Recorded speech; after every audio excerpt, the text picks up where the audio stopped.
누가복음 17장 7절 19절입니다. 오늘은 우리는 무익한 종이니이다. 쓸모없는 종이다 이 말이죠. 무익한 종이니이다. 누가복음 17장 10절 말씀.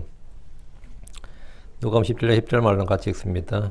이와 같이 너희도 명령받은 그 모든 일들을 행한 뒤에 이르기를 우리는 무익한 종이니이다. 우리는 해야 할 우리의 의무를 하였나이다 하라. 우리는 무익한 종이니이다. 이 부분입니다. 우리는 무익한 종이니이다. 네. 오늘 공부할 본문은 주를 위해 일하는 종과 주의 긍휼과 은혜를 받은 죄인들이 주님에 대해서 보여야 되는 어떤 반응이에요. 리액션임. 그리고 어떤 애티튜드, 태도, 자세 뭐 이런 겁니다. 첫째, 주를 섬기는 종들은 주께 명령하는 모든 일들을 다 행한 후에 무엇이라고 해야 되는가? 주님께서 우리 입에 말씀을 담아주신 거예요. 우리가 주님 앞에 섰을 때 그래서 심판석에서 뭐 수고했다고 주님께 수고했다 신실한 종 하면 우리가 뭐라고 해야 되느냐 이거예요. 우리가 뭐라고 말해야 되느냐. 정말 고생 많았습니다. 뭐 이런 식으로 말을 안 해서 그렇지 진짜 저도 진짜 할 만큼 했습니다. 뭐 이렇게 이제 그렇게 하면 안 되고 말을 넣어주라는 거예요. 제가 이제 장로교에서 제가 구원받았거든요. 그래서 장로교에서 이제 빨리 3개월 지나면 학습을 받고 6개월 지나면 세례를 받을 수 있다고 그러더라고요. 저는 좀 빨리 받았어요. 그냥 어떤 누구의 권면으로. 근데 목사님 좀 상당히 난감해 하면서 그러면서 세례문답 하자고 그러더라고요. 왜 예수를 믿게 됐느냐 했는데 제가 그냥 뭐 답을 주절주절 하니까 이게 아닌데 그러는 거야. 답이 있더라고. 그러면 하나님 영광을 위하여 뭐 이게 있더라고. 장로님들한테 뭐 혼을 내는 거예요. 입에 말을 안 넣어줬다. 그러니까 물으면 거기에 맞는 답을 또 하게 돼 있더라고. 교리 문답서가 있더라고. 그래서 저는 제가 죄인인 걸 깨닫고 뭐 이렇게 답을 냈거든요. 이게 아닌데 막 이러는 거야. 제가 진짜 기억이 생생하게 나요. 그때 그 목사님 방에서 세례문답을 하는데 제가 나중에 이제 이거 전부 다 헛것이구나 이제 알았어요. 근데 이게 주님께서 우리에게 말씀을 담아주셨어. 우리 입에 말을 담아줬는데 10절이 바로 우리가 해야 될 말이라는 거죠. 둘째가 이제 열매의 나병 자들이 주의 긍휼을 읽고 정결하게 된 후에 그들이 보인 반응, 태도를 우리가 주께 보여야 하는 자세. 그러니까 이들의 반응과 태도를 통해서 10명의 나병 환자가 나음을 입었는데 1명과 9명, 1명이 주님께 돌아와서 감사하고 경배하고 했어요. 나머지 9명은 지갈 길로 갔죠. 그래서 이제 이들이 보인 반응과 태도를 통해서 우리가 주께 보여야 하는 자세도 말씀해 주셨습니다. 이 세대의 특징이 주님이 무슨 말씀을 해도 관심이 없다는 겁니다. 주께서 무슨 일을 해도 반응이 없다는 거예요. 그건 꼭 지금 21세기, 22세기에 산 지금 현재 문제가 아니라 예수님 당시에도 사람들이 그랬다 이거예요. 그러니까 주의 긍휼과 은혜를 입어도 그저 운이 좋았다고 생각하는 것 같습니다. 주께서 마태복음 11장 17절에 이르기를 우리가 너희를 향해 피리를 불어도 너희가 춤추지 아니하였고 우리가 너희를 향해 애곡하여도 너희가 애통하지 아니하였다 하는 아이들과 같도다. 피리를 불어도 피리 분다고 춤을 추느냐 이거예요. 그러다 애곡한다고 애통하느냐. 애곡하면 저 사람 왜 저러지 이런단 말이죠. 반응이 없다 이거죠. 요즘 말로 뭐라죠? 공감 능력이 없다 그러나? 뭐 이런 거.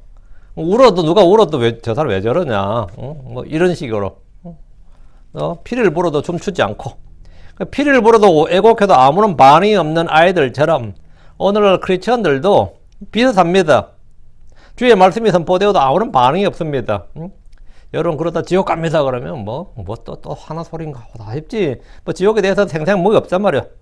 주의 심판을 들어도 두려움이 없고 부활이나 주의 재림을 들어도 아무런 경이로움도 없고 기대감도 흥분도 없습니다. 지옥에 대해 들을 때나 하늘에 대해 들을 때나 성도의 반응이 똑같아요. 똑같다고. 슬픈 노래 들을 때나 기쁜 노래 들을 때나 반응이 똑같으면 어떨겠대요. 그러니까 이게 부른 가수가 확 나겠지. 슬픈 노래 듣는데도 막 깨깨 소리 지르고 막 좋아하고 기쁜 노래 듣는데 막 눈물 질질 짠다 그러면 그것도 이상한 일이고 둘 다 아무런 반응이 없다도 그것도 이상한 일이죠. 어떤 이는 주의 말씀을 들을 때 굉장히 냉소적입니다. 어떤 이는 그냥 무덤덤하고 들을 때 그냥 아무런 생각도 없고 아무런 감흥도 없습니다. 어떤 이는 굉장히 따분해하고 어떤 이는 굉장히 회의적입니다. 성도들은 주와 그의 말씀을 경청하고 주의하고 믿고 순종해야 됩니다. 살아있다는 것이 뭐냐? 반응할 줄 아는 거예요. 살아있다는 게. 살아있다는 것은 반응하죠. 하면 그 반응을 한다고. 몸은 이 더위와 추위에 반응합니다. 고통에 반응하고. 반응 안 하면 이제 큰일 나는 거지. 아프고 힘들 때, 피곤할 때 몸이 반응을 내요. 여러분도 몸이 엄청 피곤하면 어떤 사람 입술부터 트는 사람 있고, 어떤 사람 뭐 코부터 거는 사람 있고, 어떤 사람 기침부터 하는 사람 있고, 뭐 그런 거 있죠. 몸이 반응한다고. 내 정신은 아직 괜찮은데 해도 몸이 알아서 반응해요. 이와 같이 우리의 마음은 주와 그분의 말씀에 이제 합당하게 반응을 해야 됩니다. 자, 본문 보겠습니다. 7절. 그런데 너희 중에 누구에게 밭을 갈거나 가축을 치는 종이 있으면 그가 밭에서 올 때에 그가 즉시 그에게 이르기를 와서 앉아 음식을 먹으라 하겠느냐. 너희 중에 누구에게. 그 유대사회에 뭐 종이 있고 품꾼이 있고 하니까 주께서 믿음을 크게 해달라는 제자들에게 믿음에 크게 관계없이 누구라도 겨자씨안할 만한 믿음만 있으면 그에게 불가능이 없다고 하셨습니다. 그리고 이어지는 말씀이 일을 하는 종들의 자세에 관한 겁니다. 어떤 사람에게 일하는 종들이나 품꾼들이 있으면 그들에게 밭을 갈게 하고 가축을 치게 합니다. 종들은 들에서 일을 하고 돌아오면 주인이 그에게 즉시 와서 앉게 하고 음식을 먹게 하느냐 이거예요. 안 한다는 거죠. 요즘처럼 노동자들의 권리와 권익이 중요하고 노조가 막강하면 그런 법을 만들 수 있고 파업도 할 수 있습니다. 밖에서 일하고 왔는데 좀 쉬어야지, 또 먹어야지, 그죠? 노동자들이 일정 시간을 일을 하면 휴식을 주도록 노동법이라는 게 강해요. 요즘은 굉장히 법이 막 통제를 한단 말이죠. 자영업하는 분들 중에 일꾼들을 구하는 것이 어려워서 요즘은 일꾼들을 부린 것이 아니라 일꾼들을 섬긴다 그럽니다. 주인이 한탄하죠. 요즘은 뭐 주인이 일꾼 눈치 본다잖아요. 언제든지 그만둔다 못하겠다 하거나 출근하지 않는 일이 잦아서 고충을 토로하는 분들이 굉장히 많습니다. 그러나 고대나 중세시대는 물론이고 근대에서도 종들에게 이런 처우를 하는 법이 없었습니다. 예수님 당시에도 마찬가지여서 종들은 들에서 일을 하고 돌아오면 집에서 해야 할 일이 또 기다리고 있습니다. 집에 간다고 좋은 게 아니단 말이지. 집에 가면 또 집에서 할 일이 있는 거죠. 주인은 들에서 일하고 돌아온 종에게 즉시 와서 앉아 음식을 먹으라 하겠느냐 이게 물으신 것은 그렇지 않다는 말입니다. 종은 들에서 할 일이 있고 집에 들어오면 집에서 할 일이 있습니다. 요즘 남자들이 비슷하죠. 밖에서 일하고 지금 집에 오면 마누라가 가사 분담하자고 난리시잖아요. 반대도 비슷하겠죠. 밖에서 여자 일하는 집에 오면 너 집에서 일 내가 다 해야 되는데 뭐 이런 식이지. 그럼 뭐 정상이라 이 말이지. 성경에 따르면. 정상이라 이 말이죠. 8절입니다. 근데 종은 아니니까 이래 되는 거. 종이 아니면 또 사정이 달라지는 거죠. 도리어 그에게 이르기를 내가 저녁을 먹도록 준비하고 또 띠를 띠고 내가 먹고 마실 때까지 나를 섬기며 너는 그 뒤에 먹고 마시라 하지 아니하겠느냐. 주인은 들에서 돌아온 종들에게 다시 해야 할 일을 집에 오면도 집에서 해야 할 일을 지시하거나 명령합니다. 이제 쉬고 먹고 마시라고 하지 않습니다. 주인은 내가 저녁을 먹도록 준비하라 이렇게 말합니다. 그럼 저녁을 준비하면 쉽니까? 그 다음에는 또 띠를 띠고 내가 먹고 마실 때까지 나를 섬기라 이렇게 합니다. 그러니까 일이 끝이 없네, 그죠? 끝이 없는 거잖아요. 계속 일을 시키는 거잖아요. 종들은 일을 마칠 때까지 쉬지 못합니다. 종들은 주인이 하라고 한 모든 일을 마친 뒤에야 너는 그 뒤에 먹고 마시라 이 말을 듣습니다. 이는 우리 주께서도 마찬가지입니다. 우린 주의 종들입니다. 우리는 그분의 명령들을 다 마쳐야 됩니다. 이 건전한 노동윤리가 없는 게으른 종들은 일을 시켜도 제대로 하지 않고 멋대로 쉬고 먹고 마십니다. 악한 종들은 주인을 속이고 방탕해 굽니다. 대부분 현장에서 일꾼들에게 감시자, 감독관이 없으면 생산성이 거의 바닥납니다. 특히 한국 사람들은 노동자 뒤에 감시자 꼭 달라붙어야 된다 이거예요. 몇 시부터 몇 시까지 일하라, 뭐부터 뭐 일하러 가면 그냥 놔두면 감시자가 없으면, 그 감독이 없으면 일이 안 된다는 거 전혀 안 된다 이거예요. 아무 일 안 한다 이거죠. 근데 이제 각자 자기가 주인이 되면 누가 시키지 않아도 돈을 벌기 위해서, 부자가 되기 위해서, 먹고 살기 위해서 알아서 일을 하지만 남의 일을 그렇게 하는 종은 거의 없습니다. 우리는 그리스도의 종으로서 건전한 노동관을 가져야 됩니다. 에베소 6장 5절 7절에 종들아 육체에 따라 너희의 주인된 자들에게 두려워하고 떨며 단일한 마음으로 순종하기를 그리스도께 하라. 사람들을 기쁘게 하는 자들같이 눈가림으로 섬기지 말고 그리스도의 종들로서 마음으로부터 하나님 뜻을 행하여 선한 뜻으로 섬기기를 주께 하듯 하고 사람들에게 하듯 하지 말라 했습니다. 여기 보면 눈가림으로 하지 말고 눈가림으로 섬기지 말고 마음으로부터 하나님의 뜻을 행하여 죽게 하듯 주를 섬기듯 죽게 하듯 하라는 거예요. 이게 크리스천들의 노동관 윤리관이죠. 이렇게 하면 또 다 호구로 알아요. 또 이게 또 안타까운 일이야. 이게 한번 선을 베풀면 그럼 신실하구나 인정을 해주면 좋은데 저놈은 또 저게 부려먹어도 아무 컴플레인 안 하구나 이러거든요. 또 이게 참 우리 딜레마죠. 성경 우리가 일을 할 때 어떻게 해야 되는지 알려주셨습니다. 골로새 3장 22, 3절에 종들아 육체에 따라 너희 주인된 자들에게 모든 일에서 순종하되 사람들을 기쁘게 하는 자들 같이 눈으로 섬기지 말고 오직 하나님을 두려워하며 단일한 마음으로 하라. 또 너희가 무슨 일을 하든지 마음을 다해 주게 하다고 사람들이 하다 하지 말라. 우리 성경 눈으로 섬기지 말고 눈으로 섬기는 게 어떻게 섬기는 거야? 이건 말이 안 되고 눈가림으로 섬기지 말고 이 말입니다. 눈가림으로 섬기지 말고 일을 할 때 성도들의 기본 마인드는 무슨 일을 하든지 마음을 다해 죽게 하듯 하라 이거예요. 무슨 일을 하든지 마음을 다해 죽게 하듯 하라. 요즘 회사들에서는 직원들에게 뭐든 열심히 하는 것도 좋지만 열심히 하는 게 중요한 게 아니라 잘하는 게 제대로 하는 게 중요하다 그래요. 참 열심히 했습니다 그러면 열심히 하는지 그건 내가 별 모르겠고 일을 성과를 제대로 내라. 요즘 이거 자꾸 이 성과 평가죠. 근데 이게 더 무서워. 이게 더 무서워요. 결과를 내라는 거예요. 뭐 3시간 하든 4시간 하든 그건 내 신경 안 쓸 테니까 내가 원하는 결과를 도출해서 제출하라는 거예요. 그래야 연봉 협상에도 좋고 이제 열심히 했다는 건 요즘 별로 인정 안 해줍니다. 제대로 하라 그러지. 제대로 해라. 잘해라 그러지. 성도들에게는 잘하는 것보다 더 중요한 것이 뭐냐? 신실하게 하는 겁니다. 믿음으로 행하는 것, 정직하게 행하는 것, 그리고 죽게 하는 것은 더욱 중요한 일입니다.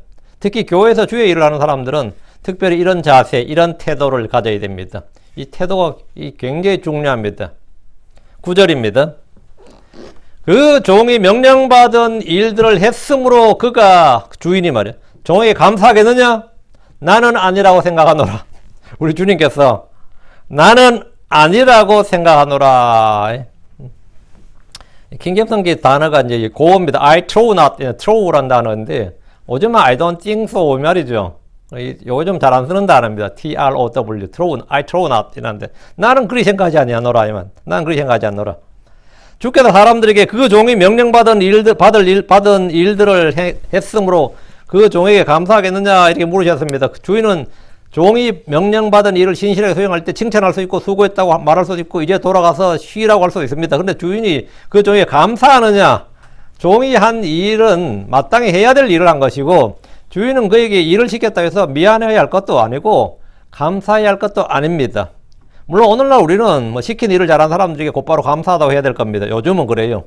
감사와 적절한 보상을 하지 않으면 악질 주인이니 악덕 주인이니 뭐 갑질한다 그러고 난리도 아닙니다. 요즘 노동자는 종이 아니기 때문입니다.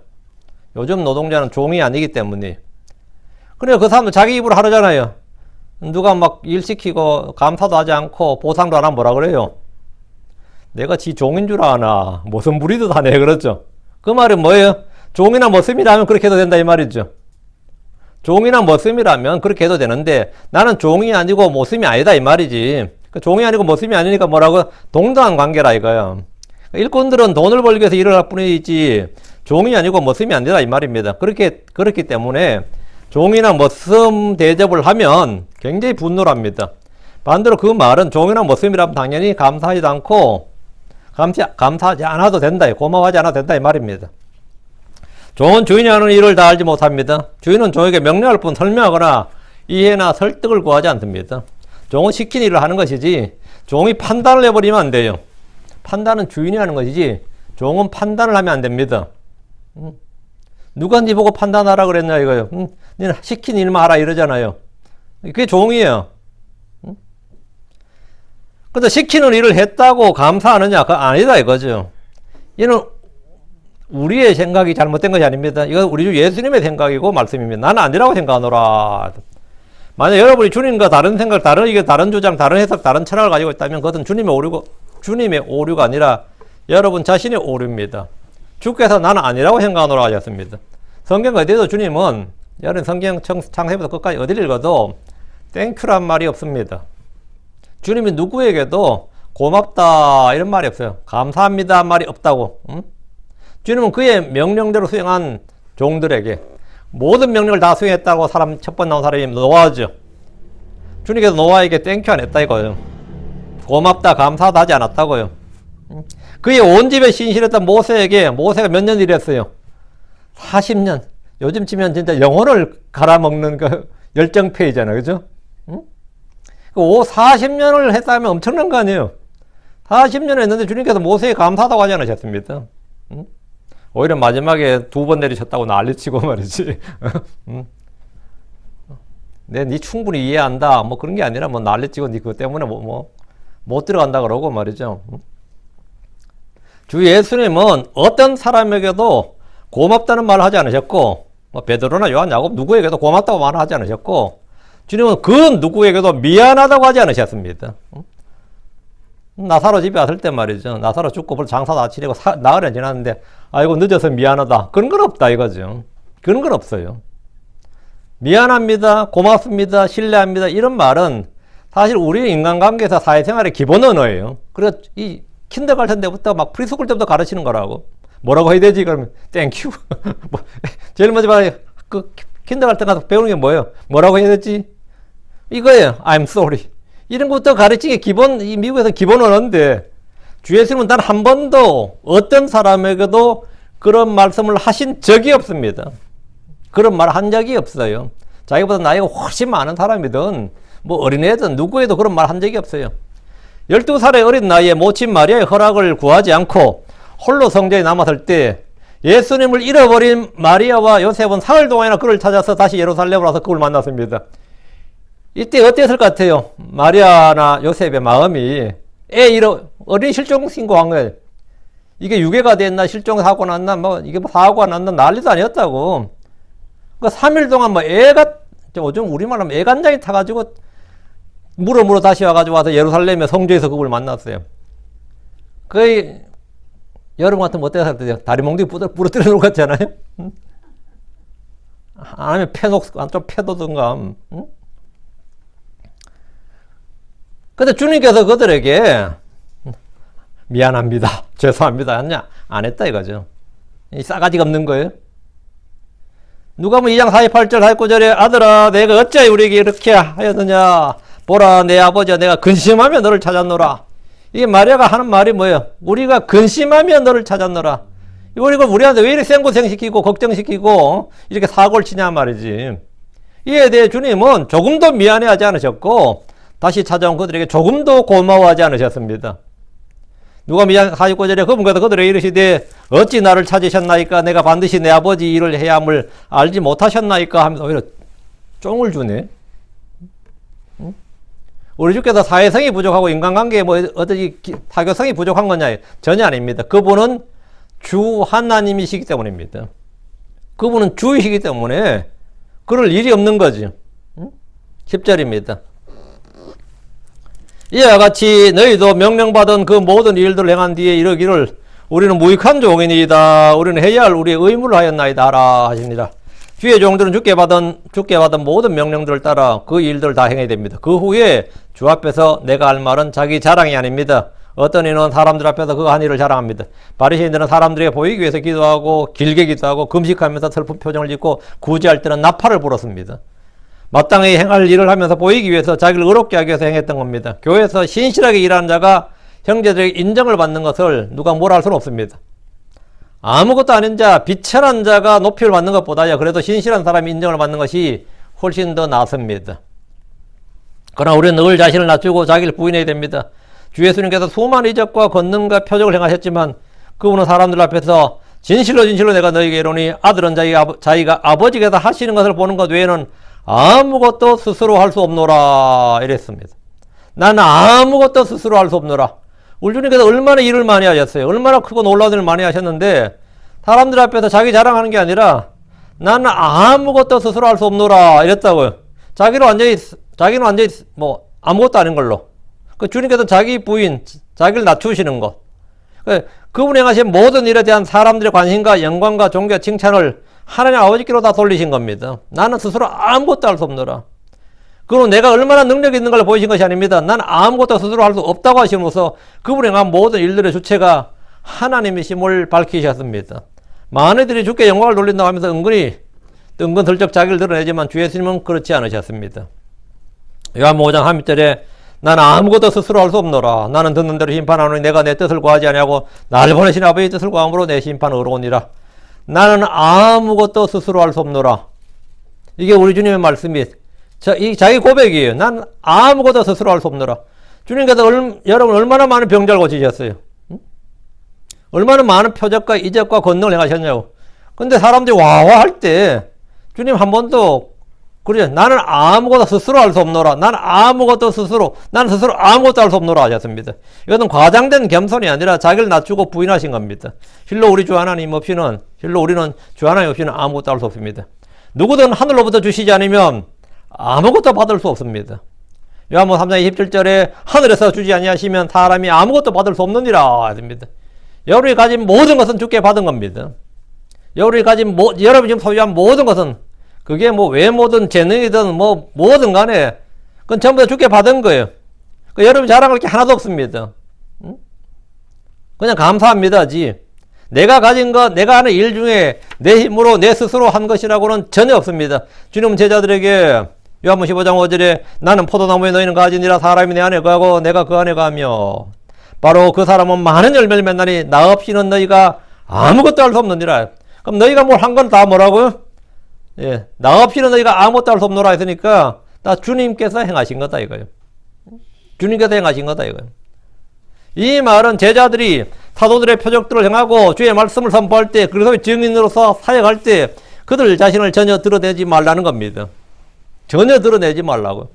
우리는 그분의 지체요 그분의 가지일 뿐입니다. 우리는 결코 뿌리가 아니며 머리가 아닙니다. 이 진리를 안다면 자기를 높이고 자기를 자랑하고 자기를 뽐내고 칭찬과 존귀를 사람들로부터 칭찬과 존귀를 구하는 일 따위가 얼마나 이 가증스러운 일인지 충분히 알 겁니다. 사도 바울은 교회에 명령을 줄 때 골로새 7장 10절에 명령한 이는 내가 아니요 주시니라. 내가 아니요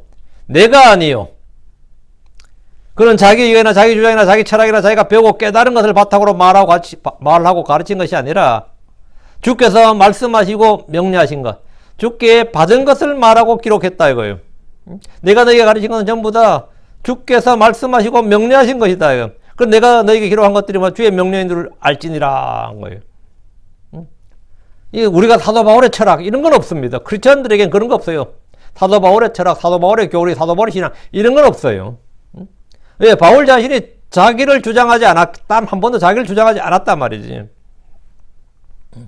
주께서 말씀하시고 명령하신 것들, 주의 계시로 주어진 것들을 교회에 명령했습니다. 그는 주 예수를 증언하고 선포했지 자기 자신을 드러내거나 선포하지 않았습니다. 그는 예수 그리스도의 종이었기 때문입니다. 사도 바울은 당시나 지금이나 마찬가지 누구보다도 더 많이 일했고 더 많은 고난을 받았습니다. 그럼도 그런 말하기를 골로새 15장 10절에 하나님의 은혜로 내가 지금의 내가 되었으니 내게 베푸신 그분의 은혜가 헛되지 아니하여 내가 그들 모두보다 더 많이 수고하였으나 내가 아니요 오직 나와 함께 하신 하나님의 은혜로다. 여러분 내가 일만 했다고 더 많이 수고했다. 그런데 내가 아니요 오직 나와 함께 하신 하나님의 은혜로다. 내가 아니요 하나님의 은혜로다. 다 하나님의 은혜로 이렇게 할 수 했던 것이다 이거예요. 이것이 종들이 주 앞에서 사람들 앞에서 해야 될 말, 해야 될 일, 그리고 이 태도 자세입니다. 이게 정상적인 반응이에요. 주께서는 종들이 주 앞에서 해야 될 일을 해야 할 말을 알려주셨습니다. 10절에 우리는 무익한 종이니이다. 우리는 해야 할 우리의 의무를 하였나이다라 하시니라. 우리는 뭐라? 무익한 종이니이다. 우리는 해야 할 우리의 의무를 하였나이다. 여기에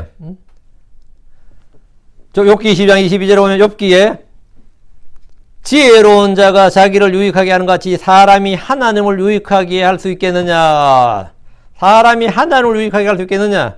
이 말씀대로 사람이 하나님에게 유익한 존재가 아닙니다. 엄격하게 말해서 사람이 뭐 좀 의롭고 뭐 하다고 해서 하나님께 뭐 큰 이익이 되거나 하나님 큰 도움이 됐다 이런 건 없는 거지. 하나님이 내가 너 때문에 산다. 내가 네 덕분에 진짜 산다. 이런 건 없다 이거. 하나님에게 유익이 되겠느냐 말이지. 성도들이 주께 유익한 존재가 되려면 열매를 맺고 더 많은 열매를 맺는 종이 되어야 됩니다. 우리가 주 앞에 섰을 때 이 외에 우리는 무익한 종이니다 이 말 외에 다른 말 하는 실수나 잘못을 범하지 않기 바랍니다. 진실로 주 앞에서 우리는 헛된 자 무익한 자입니다. 주께서 아무것도 하지 않고 놀고 있는 자들을 부르시고 너희는 포도원에 들어가라 하셨습니다. 아버지 아들에게 아들아 오늘 내 포도원에 가서 일하라고 하셨습니다. 주님은 일한 자에게 삭슬 주십니다. 수고한 자들에게 그가 행한 대로 갚아주십니다. 우리가 주께 명한 모든 일을 한 후에 무익한 종이라고 고백해도 주님은 우리가 한 모든 일들을 다 정산해 주시고 보상해 주십니다. 우리는 다만 해야 할 일, 우리의 의무를 했다고 고백할 만큼 신실하게 순종해야 됩니다. 11절입니다. 그분께서 예루살렘으로 가실 때에 사마리아와 갈릴리 한가운데로 지나가시니라. 사마리아 갈릴리 한가운데로 지나갔단 말은 사마리아 갈릴리의 경계선을 지나갔다 이 말, 경계 지역을 지나갔다 이 말입니다. 예를 들어 우리 지금 비치길로 가면 이 비치길이 왼쪽에는 이쪽으로 가면 뭐 노록, 이쪽으로 가면 부에나파, 그 위로 가면 이쪽은 라미라다, 이쪽은 플로튼, 그 위로 가면 라하브라. 이 비치길 하나로 지금 도시가 이 경계선을 비치길 타고 쭉 올라가면 모든 도시의 경계선을 지나가는 거예요. 이 부근에서는 오렌지 카운티와 LA 카운티 경계선을 쫙 올라가는 게 지금 이 39번 도로입니다. 39번 도로 쭉 타고 가면 이게 다 경계예요. 주님께서 예루살렘으로 가실 때에 사마리아와 갈릴리 한가운데로, 그 사마리아, 여기가 사마리아고 여기가 갈릴리야. 이 사이로 싹 지나가셨다 이 말입니다. 저 본문이. 주께서 지금 예루살렘을 향해 지금 가시는데 갈릴리에서 예루살렘으로 가는 길에 뭐가 있냐면 사마리아가 있습니다. 제일 북부 지역이 놀던이 이제 갈릴리죠. 그 중부 지역이 뭐냐면 중간이 사마리아고 남부가 유다죠. 이제 이스라엘을 이제 3등분으로 나누면 그 서던 이스라엘이 유다고, 놀던이 뭐죠? 우리가 미국 데려갈 때 뭐 북미, 중미, 남미 이러죠. 북미 하면 캐나다, 미국, 중미 하면 뭐 많지, 뭐 작은 나라들이 너무 많아. 중미, 남미 하면 뭐 브라질이라든지 저 밑으로 쭉 이제 큰 나라들 있죠. 이런 식으로 북미, 중미, 남미 나누면 이스라엘은 이제 제일 위가 갈릴리, 사마리아, 이제 여기 밑에가 유다 이래 되는데, 예루살렘으로 가는 길을, 예루살렘이 이제 남쪽에 있단 말이죠. 그러니까 주님께서 계셨던 갈릴리에서 예루살렘으로 가려면 반드시 사마리아를 통과해야 되는 거죠. 이 사건은 예루살렘으로 가시는 중에 사마리아와 갈릴리의 경계지역에서 일어나는 일입니다. 사마리아와 갈릴리 한가운데 이 말은 그 두 지역의 경계선, 적경지대를 지나갔다 이 말입니다. 보통 유대인들은 사마리아인들과 상종하지 않고 그들을 멸시했는데 이들은 아시리아의 침략으로 멸망한 뒤에 종교적 혼합, 인종적 혼합으로 해서 유대인의 정체성을 잃어버렸다고 판단했기 때문입니다. 이 아시리아가 이 사마리아를 점령한 후에 그 아시리아의 그 정책이 뭐였냐면 이주 정책이었어요. 사마리아에 있는 사람들은 몽땅 다 이쪽으로 옮기고 이방 땅을 옮기고 아시리아 쪽에 이방 땅에 있는 사람들은 사마리아로 옮기고 이렇게 섞어버리는 이주 정책을 했는데 이게 아주 효율적이었어요. 그러고 나서는 다음에 종교 혼합, 인종 혼합, 종교 혼합. 그래서 이제 이 사마리아 땅에는 두 가지 종교가 생긴 거죠. 두 가지 종교가 생기고 사람들은 이 두 가지 혼합 종교가 된 건데 그 종교적 혼합과 인종적 혼합으로 인해서 이 유대인들이 볼 때는 저놈들은 유대인도 아니고 그 하프, 이 혼혈이란 말이지. 그리고 종교도 뭐라고요? 유대교가 아니란 말이지. 그래 유대인의 그 이방인과 유대인의 이 잡종 정도로 여겼기 때문에 유대인들은 이들을 인종적으로, 그러니까 혈통적으로, 종교적으로 둘 다 인정을 안 했어요. 동족으로 인정을 안 했습니다. 11개 17장을 보면 사마리아는 하나님과 우상을 동시에 숭배했습니다. 하지만 주님은 사마리아 사람들이 도시를 들어가셨고 그들을 불쌍히 여기셨습니다. 주께서는 유대인들이 멸시한 사마리아 사람들을 좋은 예로, 성경에 이제 복음서에 좋은 예로 3번이나 언급하셨습니다. 요한복음 4장에 사마리아 여인이 나오고 강돌 입은 자를 도운 사마리아, 선한 사마리아인이 나오고 굿사마리탄 그러죠. 그리고 오늘 주께 감사를 하러 돌아온 사람이 그 중에 한 명이 누구냐, 나병 환자 한 명이 사마리아 사람이었다 이거예요. 사마리아 사람이었다. 유대인들 중에는 갈릴리 출신의 예수님을 사마리아 사람이라고 비난하게 되었습니다. 그 유대 땅에서 이 사마리아 사람이지 이 말은 뭐죠? 이 마귀 들린 사람이지라는 말과 거의 비슷한 말 정도로 모욕적인, 한마디로 이거 인종 비하적인, 아니면 굉장히 그 욕설이에요.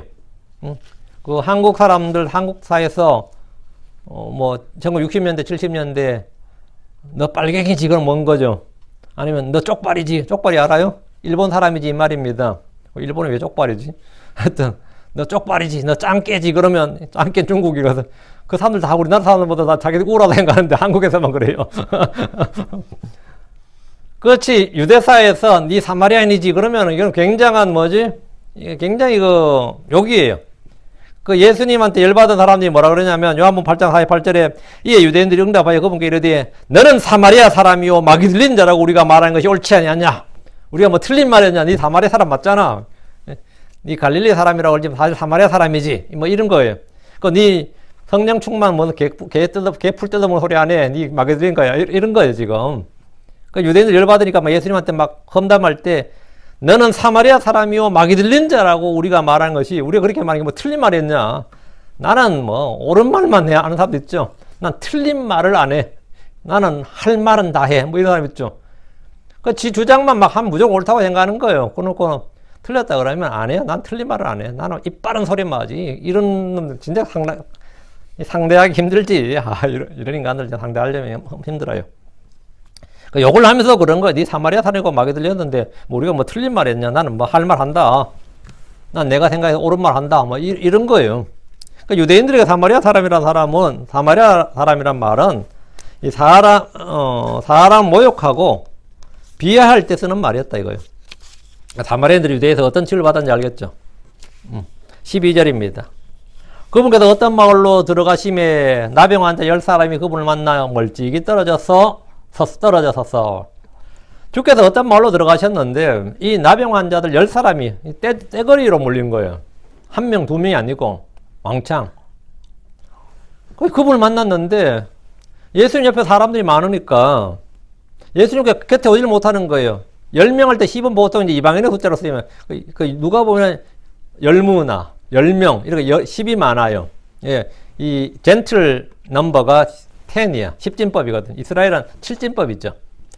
이제 이방인의 숫자로 사용되는데 그러나 그들은 나병으로 인해서 주님께 가까이 나올 수 없었고 멀리 떨어졌었습니다. 누가 저보고 설교할 때 나병이란 말 쓰지 말고 흰센병이라고 하지 않았는데 그거는 아니죠. 그거는 아니에요. 그거는 말이 안 돼요. 나병이 맞아요. 성경적인 용어를 그냥 그대로 써야지. 나병 환자들은 나병 가진 사람들인데 좀 상처된다 이러는데 그거는 말이 안 됩니다. 그거는 전혀 말이 안 돼요. 나병은 그냥 나병이에요. 성경에 분명히 그렇게 나오고 그 표현이 정확히 맞는 표현입니다. 그 사생아는 사생아라 그러지 뭐 사생아 쓰면 그 사람들 마음의 상처를 입어요. 처불처비라 그래야지 뭐라 그래. 요즘은 안 그러잖아요. 용어를 바꾼다. 언어 순화라 그래가지고 이제 용어를 바꾼다 그러죠. 근데 이 정확한 용어를 흐트러뜨리기 시작하면서 인간의 사고도 그만큼 흐트러집니다. 그만큼 흐트러져요. 가늠을 가늠이라고 그래야지. 음행을 음행이라고 그래야 되고 동성을 동성이라고 그래야지. 뭐라 그래 다른 그 용어를 자꾸 바꾸려고 그래요. 용어를 바꾼단 말이지. 이거는 이 정치적으로 리버럴들이 자주 쓰는 표현 중에 한 게 뭐냐면 사람의 언어를 바꾸려는 겁니다. 사람의 언어를 자꾸 바꿔가지고 그들의 사고도 바꾸려고 하는 겁니다. 죄를 죄라고 해야지. 이 사람은 나병으로 인해 주님께 가까이 나올 수가 없었고 멀리 떨어져 섰습니다. 율법에 따라 나병 환자들은 도시에서 격리되어 진영 밖에 살았고 사람들이 지나갈 때는 주의하도록 사람들이 자기 나병 환자를 알지 못하고 그러면 안 되니까 사람들이 주의하라고 주의 의무가 있어요. 자기가 자기 입을 가리고 자기 입으로 사람들 정상인이 지나갈 때는 부정하다고 외쳐야 됐습니다. 나병 환자들이. 참 이거 큰 저거죠. 그렇지 않으면 돌에 맞았습니다. 돌에 맞게 되는데 레위기 13장 45절에 그 병이 있는 나병 환자는 자기 옷을 찢고 자기 머리에 쓴 것을 벗고 덮개로 입술을 가리고 외치기를 부정하다 할 것이요. 그래서 이 밖에 살 수밖에 없는 진영 밖에 살 수밖에 없는 거죠. 그 한국에도 나병 환자들이 굉장히 지금은 거의 없지요. 한국의 나병 환자들은 소록도란 섬에 모두 격리시켰습니다. 소록도란 섬에 모조리 다 전국의 나병 환자들은 전부 소록도에다가 해서 거기만 살게 한 거예요. 소록도 격리시켰는데 나병 환자들은 몸의 병도 병이지만 사회적 편견과 종교적 편견과 차별과 멸시를 모두 심하게 받았고 특히 구약에서는 그 하늘의 저주를 받은 것처럼 인식이 되었습니다. 그래서 이걸 천형이라고 그래요. 천형이 뭐죠? 하늘의 형벌이라고. 몸이 아픈 것도, 몸이 그런 것도 진짜 황당한데, 이 사회적 인식 자체가 천형이라 그러니까 어때요? 이 유대사회에서, 이 유대주의 종교적 사회에서 말이에요. 그들은 예수를 만났지만 가까이 가지 못하고 멀찍이 떨어져 서 있었습니다. 나병 환자들은 마치 지옥에 있는 부자가 아브라함을 보았지만 아브라함의 품으로 건너갈 수가 없었던 것처럼 주님을 보았지만 주님으로께 가까이 갈 수가 없었습니다. 멀찍이 떨어져 있었어요. 유대인과 사마리아 사람, 유대인과 이방인, 정상인과 나병 환자 사이에는 가까이 할 수 없는 담이 있습니다. 이 담을 무너뜨리는 분이 누구냐? 이 벽을 무너뜨리는 분이 누구냐? 이게 주님이에요. 우리 사이에 막힌 담, 이 담을 무너뜨리는 사람이 주님이에요.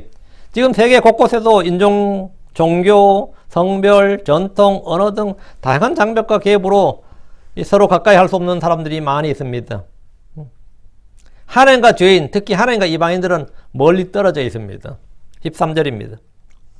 목소리를 높여 이르되 예수님이여 선생님이여 우리에게 긍휼을 베푸소서 하거늘 나병 환자들은 목소리를 높여 예수님이여 선생님이여 우리에게 긍휼을 베푸소서라고 했습니다. 이들은 유대인들처럼 그분을 주여라고 부르지도 않았고 다윗의 아들이여라고 부르지도 않았습니다.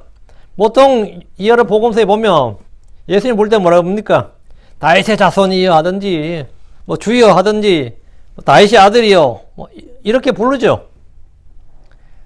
근데 여기 뭐 예수님이여 예수님 이름이고 선생님이여 우리에게 긍휼을 베푸소서 이랬죠. 그들은 그분의 정확한 실체를 그분의 정확한 정체를 알지 못했기 때문에 그냥 예수님이여 선생님이여 이래 불렀던 겁니다. 사마리아 사람들은 그분이 구원자인 줄 알지 못했습니다. 어쨌든 그들은 뭐라고 구했어요? 우리에게 긍휼을 베푸소서 이렇게 외쳤습니다. 아주 중요한 말입니다. 우리에게 긍휼을 베푸소서 딱 한마디.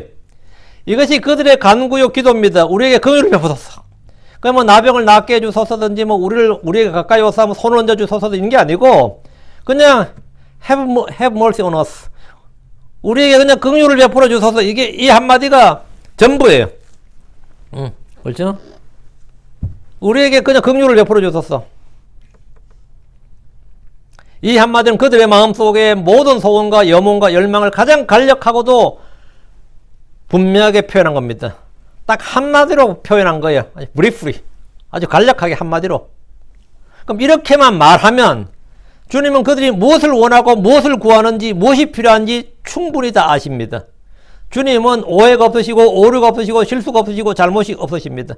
어떤 경우에도 나의 기도가 잘못 전달되어 잘못 응답되는 일도 없습니다. 내가 나병을 깨끗하게 해달라 했더니 주님 다른 걸 주시면 어떡합니까? 이런 건 없다고. 주님께서 이 미스커뮤니케이션이 일어나가지고 우리가 긍휼을 베푸소서 오냐 하면서 돈을 줬어. 그럼 그거는 그런 건 없다 이거예요. 우리에게 긍휼을 베푸소서 하는데 이 나병 환자들이 지금 긍휼을 베푸소서 하는 이 말은 뭐지? 우리 병을 고쳐달라는 말이에요. 근데 그럼 말을 똑바로 해야지. 뭐 그렇게 말하면 우리가 어떻게 하냐? 사람들끼리는 그러겠죠. 오해가 될 수 있잖아요. 날씨가 춥네, 뭐가 땡기네, 그러면 곰탕 끓여줄까? 그러면 내 마음을 아는 거야, 모르는 거야? 모르는 거야? 근데 곰탕을 끓였어. 난 그냥 칼국수 먹고 싶었다는 말인데, 그러면 되게 열받지. 애써, 밖에 가서 뭐 했는데, 나는 뭐 했는데, 난 그거 아니야. 별거 별로 안 좋아하는데, 그 날씨가 으스스하니까, 나는 그냥 뭘 먹고 싶었다는 뜻인데, 이런다. 사람끼리 말을 또, 뭐래, 사람들끼리 하는 말은 뭐야? 똑바로 말해야지. 뭐 이런 게 있잖아요. 근데 우리가 주님 앞에서 여러분 기도할 때 주님이 똑바로 말해야 알아듣지 자식아 내가 그렇게 말하면 내가 알아듣냐? 이런 건 없다고 우리 주님이. 네가 그렇게 말하면 내가 어떻게 해요? 뭘 어떻게 하란 말이냐? 이런 건 없단 말이죠. 그 나병을 깨끗하게 해달라고 구체적으로 구하지 않아도 긍휼을 베푸소서 이 한마디로 나의 모든 필요를 아뢰는데 충분합니다. 사람들은 죽게 길게 많은 말을 해야 응답되는 줄로 알고 헛된 반복을 하거나 중언부언하는 일도 있지만 기도는 한마디 한 단어로도 충분합니다. 저는 한국교회의 유행 중에 하나가 목사님들 기도 많이 된다는데 난 4시간 기도한다 5시간 기도한다 이런 막 자랑하는 목사들이 많았거든요. 난 새벽부터 나와서 5시간 기도한다. 그럼 미친 목사예요. 무언 기도를 아침부터 5시간 기도하고 있어요. 여러분 마누라가 여러분 옆에서 5시간 기에서 제잘 되면 어떨 것 같아요? 돌아버리지. 안 돌아버리겠어요? 여러분이 그렇게 애지중지하는 개가 여러분 옆에서 5시간 멍멍대면 어떨 것 같아요? 팔아버리고 싶지. 아니면 진짜 성대 수술해준다 진짜 못 짓도록. 짜증나지. 근데 매일 5시간을 기도해봐. 그것도 방언으로. 자자자자자 하는데 이 자식 뭐 하는 거야 지금? 응? 니 왜 말할 줄 모르냐? 왜 그 헛소리 짓거리냐고. 전 이것이 영의 음성인 줄 알았습니다. 그러면 하나님 얼마나 황당했어요 진짜. 혼자 막 샬라샬라샬라 해대고 지 말도 아닌 말을 그냥 혼자 자자자 해대면 분명한 언어로 말이죠. 아주 간단한데 간단하게 간략하게 필요를 딱 구하는 거예요. 괜히 많은 말 하고 중언부언하고 길게 하고 뭐 반복하고 했던 말 또 하고 이게 기도가 아닙니다. 기도는 한마디 한 단어로 충분합니다. 저도 기도할 때 자주 주여 나를 도우소서 이 한마디 말로 기도 끝날 때가 많습니다. 딱 간단해요. 주님 나를 도우소서. 이 한마디로. 그럼 주님 무슨 말인지 다 압니다. 내가 지금 뭘 원하고 뭘 도와달라는 말인지 다 안다고. 이 한마디로 현재 나의 심정, 나의 사정, 나의 구하는 것, 나의 필요를 충분히 다 아는 겁니다. 뭐 기도 그래 짧냐 그러는데 그 한마디로 주님 다 알아요. 주님 나 좀 도와주세요. 그 한마디로 끝이에요. 10명의 나병 환자들은 길게 자세하게 구체적으로 사정을 알린 대신에 우리에게 긍휼을 베푸소서 이 한마디로 그들의 소원과 필요를 다 구했습니다. 14절 그분께서 그들을 보시고 그들에게 이르시되 가서 제사장들에게 너희 몸을 보이라 하시니 그들이 가다가 정결하게 되니라.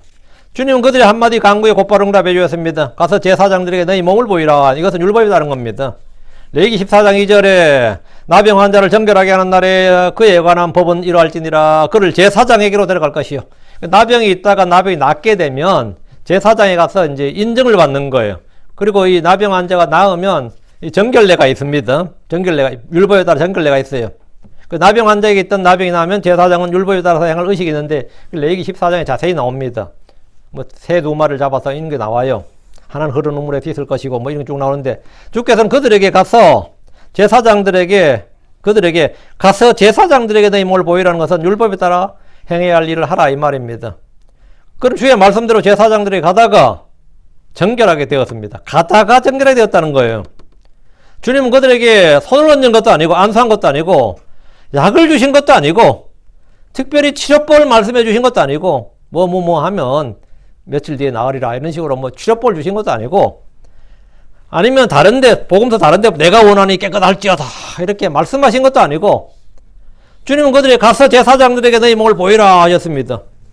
지금 나병이 낫지도 않았는데 가서 제사장들에게 보이면 어떡하는 거예요? 뭐 고쳐주고 나서 보이라고 하든지.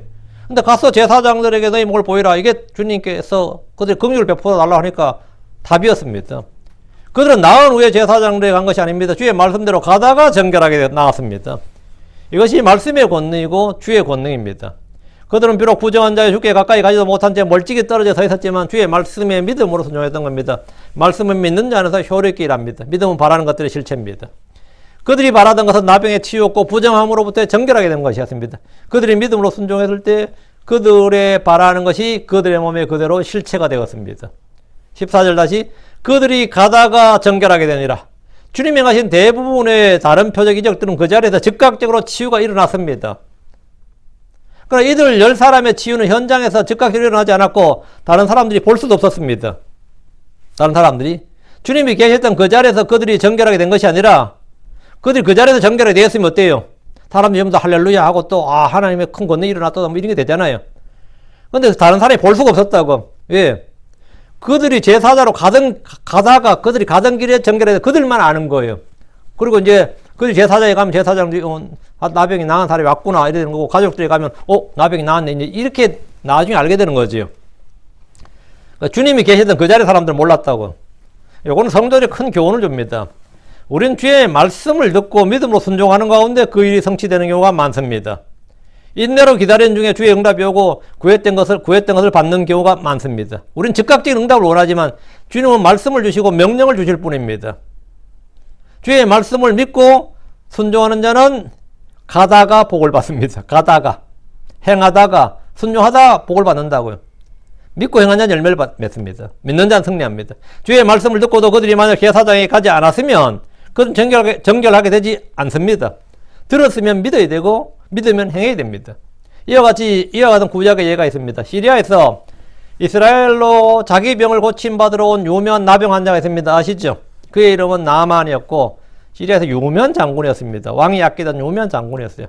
그런 그가 대언자 엘리사에게 자기 병을 고쳐달라고 나병을 고쳐달라고 왔는데 엘리사는 그를 내다보지도 않았고 그의 몸에 손을 얹지도 않았고 기도해주지도 않았습니다.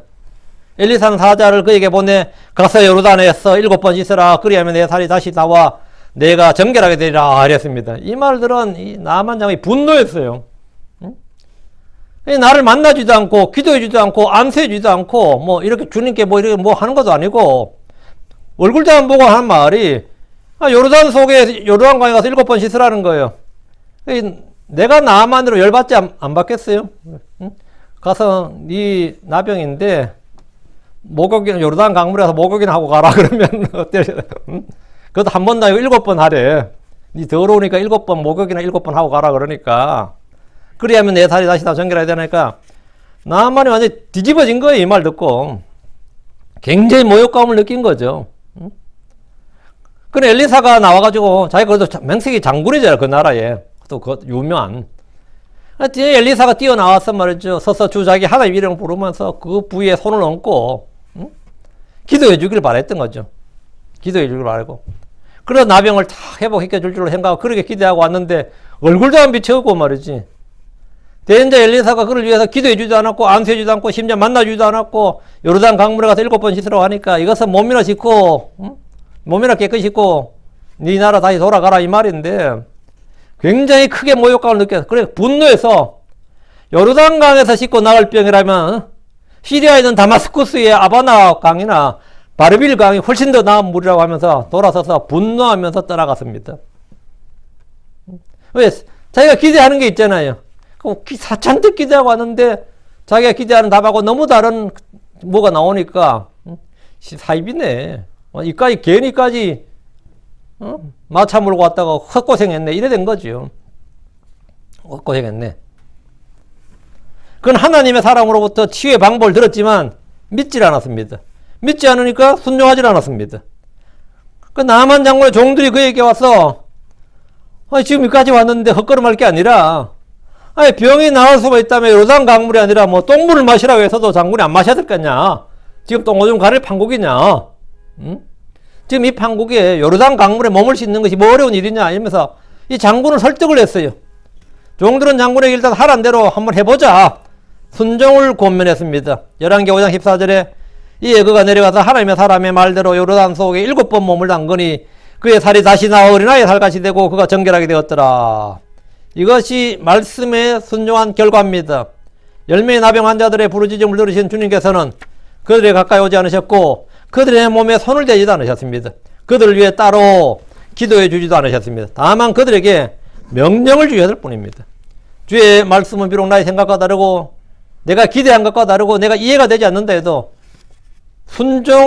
순종하는 마음으로 해보면 놀라운 결과와 열매를 보게 됩니다. 15절입니다. 그들 중 한 사람이 자기가 낳은 것을 보고 돌아와 큰 소리로 하나님께 영광을 돌리며 그들 중에 한 사람이 길을 가다가 자기 몸이 나은 걸 봤습니다. 그는 가던 길을 돌이켜 주께 돌아와 큰 소리로 하나님께 영광을 돌렸습니다. 주께 돌아와서 큰 소리로 예수님께 영광을 돌린 게 아니고 큰 소리로 하나님께 영광을 돌렸다 하죠. 이것이 은혜 베푸신 주님께 대한 합당한 반응입니다. 그의 몸이 정결하게 된 것이 주께서 긍휼을 베푸셨고 자기들이 긍휼을 베풀어 달라고 했는데 긍휼을 베푸셨고 치유의 은혜를 베푸신 그분임을 알았기 때문입니다. 그 치유의 은혜를 베푸신 그분이 누구라고요? 예수님이죠. 근데 하나님께 영광을 돌렸지. 그 치유를 베푸신 예수님 누구라고요? 하나님이라고요. 그가 예수님께 돌아와 큰 소리로 하나님께 영광을 돌렸다는 것은 그 나병 환자가 이 일을 통해서 예수님이 바로 하나님이신 줄을 알았다는 겁니다. 하나님인 줄 알았다 이거예요. 16절. 그분의 발 앞에 얼굴을 대고 엎드려 그분께 감사를 드렸는데 그는 사마리아 사람이더라. 그는 즉시 예수님의 발 앞에 얼굴을 대고 엎드렸습니다. 이것이 뭐죠? 경배예요. 이게 경배입니다. 예수님께 경배를 했다고. 왜? 그분이 하나님이단 말이죠. 그가 돌아와 하나님께 영광을 돌리며 예수님의 발 앞에 얼굴을 대고 엎드렸는데 이런 예수님을 하나님으로 알고 믿고 경배한 겁니다. 하나님께 영광을, 하나님께 경배를. 이게 이제 기본이지. 그리고 그분께 감사를 드렸다는 것은 예수님이 엎드려 절해야 할 경배와 감사와 찬양의 대상임을 온몸으로 보여준 겁니다. 그의 마음에서 나온 것을 몸으로 보여준 거예요. 그는 몸이 정결하게 된 후에 제일 먼저 한 일이 뭐죠? 주께 영광을, 주께 감사, 주께 경배를 드린 거란 말이죠. 그는 주 앞에서 공개적으로 온몸을 다해서 자신의 신앙 고백을 한 겁니다. 주께 돌아와 영광을 돌리고 경배하고 그분께 감사를 드린 사람은 사마리아 사람이었습니다. 그 유대인들이 경멸에 맞지 않는 사마리아 사람이었다고요. 그 사람의 외모는 아무것도 아닌 거죠. 17절. 예수님께서 응답하여 이르시되 10사람이 정결하게 되지 아니하였느냐. 그런데 그 9사람은 어디 있느냐. 예수님은 돌아온 사람이 한 명뿐인 것을 보시고 10사람이 정결하게 되지 아니하였느냐. 고침은 다 받았다 이거예요.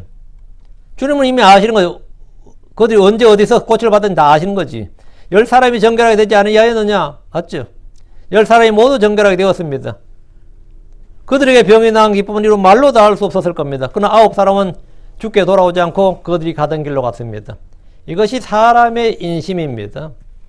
은혜를 베풀어도 감사할 줄을 모릅니다. 이게 인간이에요. 한국에도 그 철도청 직원이 애가 철도를 지나가다가 차가 들어오는데 철도 갓길 길을 지나가기에 그 애를 밀어내고 건졌지. 구출하고 자기는 다리가 잘렸어요. 다리가 잘렸는데 큰 사고였지. 뭐 신문에도 뉴스 많이 나왔는데 그 사람이 걸려나요. 그 부모나 그 누구도 자기한테 지금까지 감사하다는 말을 한 적이 없다 이거예요. 감사하다는 말을 한 적이 없다 이거예요. 여러분이 굉장히 유명한, 우리 나이 때는 다 아는 사람 있죠. 뽀빠이 이상룡이라는 사람 있죠. 어린이 심장재단을 세워가지고 수백 명, 그 1000여 명 가까이 어린이 심장, 가난한 사람이 어린이 심장 수술을 해준 사람입니다. 얼마나 많은 생명을 살렸어요. 그 사람한테 감사하다는 편지 쓴 사람이 한 명도 없다는 거예요. 우리 같으면 어떨 것 같아요? 일반 상식적으로는. 평생 감사하다고 해도 저게 아닐 것 같잖아요. 근데 단 한 명도 감사하다고, 이제 그 양반 지금 아예 안 돌아가셨지. 아직 안 죽었을 겁니다. 지금 나이들을 생각해보니까 내가 다 헛짓했구나 싶은 거지. 응? 그렇게 어린이 심장재단을 만들어서 그가 번 돈으로 그렇게 많이 수술해줬는데 또 그 사람 횡령했다고요. 횡령했다 뭐 해가지고 이것도 그 스캔들 나가지고 미국으로 도망오고 말이죠. 그 고생 말도 못합니다. 그 사람 고생 말도 못해요.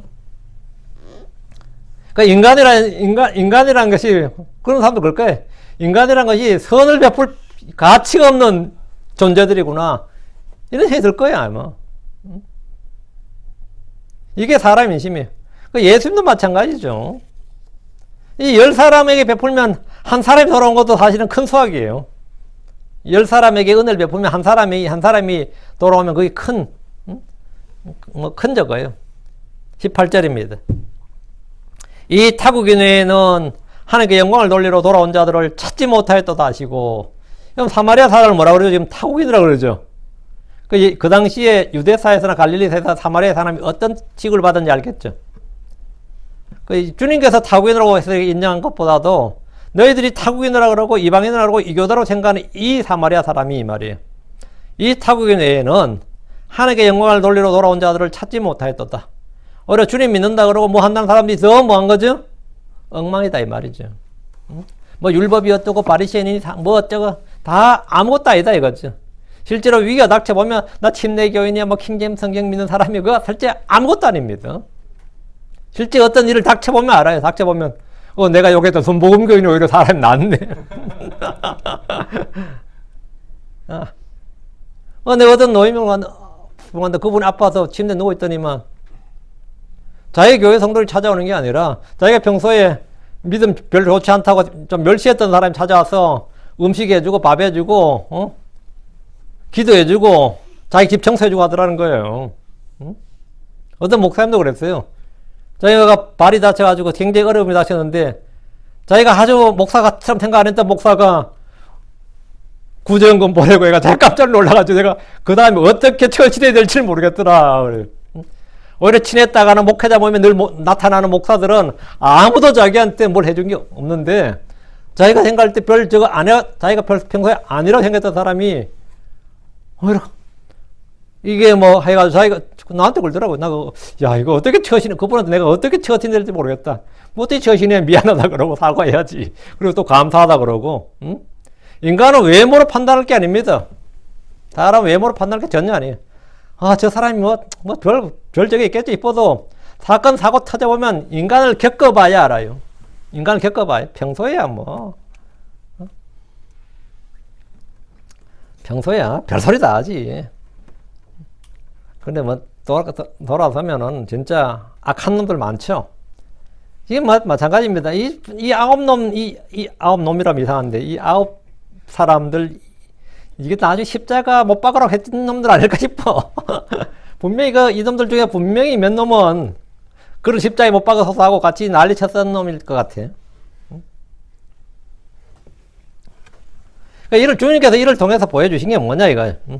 주님 앞에서는 그 외모란 게 막 인종이나 혈통, 학력, 민족, 종교 뭐 이런 거 다 전혀 중요하지 않다는 사실을 말해줍니다.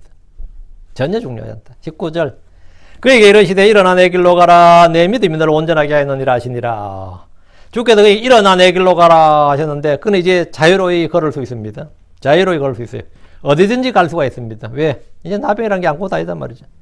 집으로 갈 수도 있고 회당으로 갈 수도 있고 성전으로 갈 수 있습니다. 이제 그는 더 이상 부정한 자가 아닙니다. 내 믿음이 너를 온전하게 하였느니라. 주께서는 그의 믿음을 인정하셨고 그가 받은 질병의 치유뿐 아니라 혼이 깨끗해졌음을 선포하셨습니다.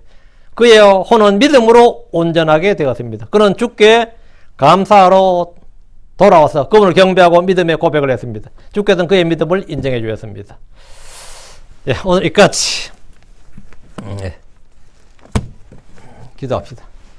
위대하시고 거룩하신 주 하나님 감사합니다. 함께 하시고 도우시고 응렬 베푸시고 복을 주실 간구합니다. 은혜 많이 허락하시고 오늘도 주의 영으로 온종일 또 주의 은혜 가운데 제가 거하고요. 주의 말씀이 넘치고 풍성하게 하여 주십시오. 감사드리며 주의 성기도합니다. 아멘.